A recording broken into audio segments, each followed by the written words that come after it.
Bonjour, j'espère que vous allez bien. Aujourd'hui, j'ai pensé parler du sens du mot Lamrim. Lamrim, c'est en langue tibétaine. Lam, ça veut dire le chemin ou la voie. Rim, ça veut dire les étapes. Donc, d'où vient cette expression-là qu'on appelle les étapes de la voie, le Lamrim? En tant que tel, on dit que le Lamrim, c'est les étapes de la voie que le Bouddha a enseignées il y a plus de 2500 ans dans le nord de l'Inde. Donc, en général, même si on dit que le monde, la nature de la vie, tout ça, c'est sans commencement, la conscience, c'est sans commencement, mais dans notre monde actuel, à notre époque, c'est le Bouddha Shakyamuni qui a donné les enseignements il y a plus de 2500 ans. Donc, son enseignement, qui présente toutes les étapes de la voie, a été transmis à plusieurs étudiants, mais le Bouddha a dit lui-même que qui devait-on suivre pour comprendre vraiment fidèlement et profondément sa parole? Il a mentionné 2 maîtres indiens. Il a prophétisé 2 maîtres indiens qui allaient venir dans le futur. Donc c'est pour ça que dans la philosophie bouddhiste tibétaine, on se remet vraiment aux commentaires de ces maîtres-là indiens qui sont venus quelques siècles après le Bouddha. Donc on parle ici de Asanga qui a reçu les enseignements du Bodhisattva Maitreya et de Nagarjuna, qui a reçu les enseignements du Bodhisattva Manjushri.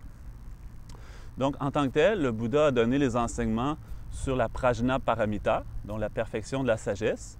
Donc, on dit que le sens explicite de ces enseignements-là, c'est sur le sens de la vacuité, la profonde nature de tous les phénomènes. Donc, c'est ce que Nagarjuna a écrit, ce qu'il a commenté. Et aussi, la Prajna Paramita, son sens implicite, donc c'est les étapes de la voie, en l'occurrence ici le Lamrim, etc. Donc, comment l'expression Lamrim a-t-elle commencé? C'est au Tibet, il y avait à une époque, le bouddhisme venait de commencer à s'installer par des maîtres tels que Shantarakshita, Pema Sambhava, qui étaient allés donner les enseignements du bouddhisme au Tibet. Mais par la suite, il y avait eu des mécompréhensions, de la confusion par rapport au sens de l'enseignement du Bouddha. Donc le roi à l'époque, Lama Yeshe-e, a décidé d'inviter des maîtres indiens. Et en voyant que le meilleur maître indien qui pourrait vraiment aider les Tibétains était le maître indien Atisha, il a tout fait pour l'inviter. Donc il y a une longue histoire sur comment Atisha a été invité, puis comment il s'est rendu au Tibet, comment il a aidé les êtres là-bas. Mais c'est considéré que vraiment son travail le plus remarquable, c'est d'avoir composé un texte qui s'appelle Janchu Lamki Lamdrun. Donc c'est la lampe de la voie vers l'éveil.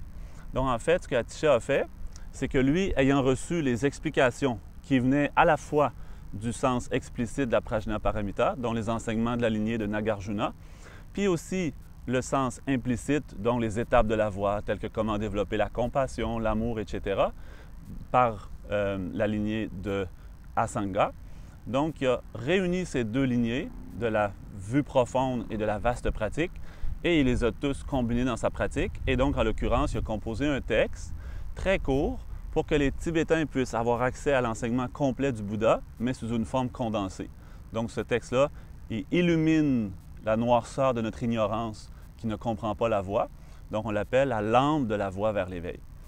Et par la suite, cet ouvrage-là a été extrêmement exploité, pratiqué, commenté, etc., jusqu'au grand pionnier qui avait aussi été prédit par le Bouddha lui-même, le maître Lobsang Chakpa, ou plus connu sous le nom de Tsongkhapa, dans les années 1300. Il a vécu dans les années 1300 jusqu'à 1400. Et Tsongkhapa a beaucoup commenté l'ouvrage de Atisha pour composer plusieurs lamrim, plusieurs textes des étapes de la voie, dont le plus populaire sont Lamrim Chenmo, le grand lamrim, le grand commentaire des étapes de la voie vers l'éveil.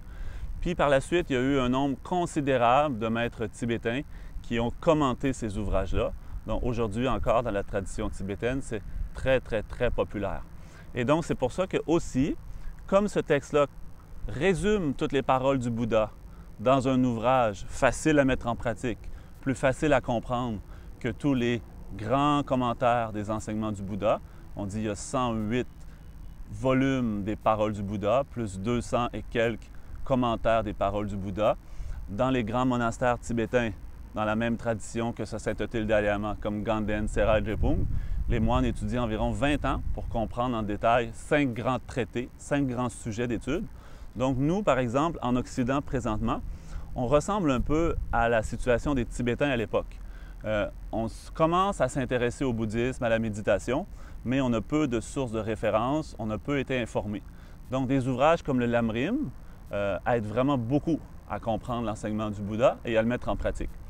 Donc, en général, le Lamrim, c'est sûr qu'on pourrait l'expliquer en détail, comme par exemple, nous, au centre, on l'explique dans un cours d'introduction et dans un cours d'approfondissement qui s'étend en tout sur environ 3 ans.